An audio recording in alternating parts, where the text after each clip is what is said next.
سوال: جیسا کہ احادیث و قرآن کی روشنی میں واضح ہے کہ حضرت عیسیٰ علیہ السلام آسمان پر زندہ ہیں، اب ہم آپ سے پوچھنا چاہتے ہیں کہ حضرت عیسیٰ علیہ السلام کون سے آسمان پر ہیں اور ان کے انسانی ضروریات کے تقاضے کیسے پورے ہوتے ہوں گے، مثلاً کھانا پینا، سونا جاگنا اور انس و الفت اور دیگر اشیاء ضرورت انسان کو کیسے ملتی ہوں گی؟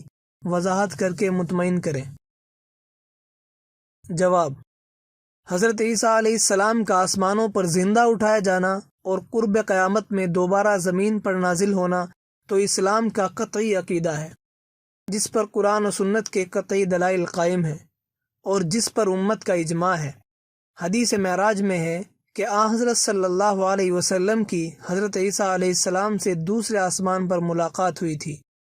آسمان پر مادی غذا اور بول و براز کی ضرورت پیش نہیں آتی، جیسا کہ اہل جنت کو ضرورت پیش نہیں آئے گی۔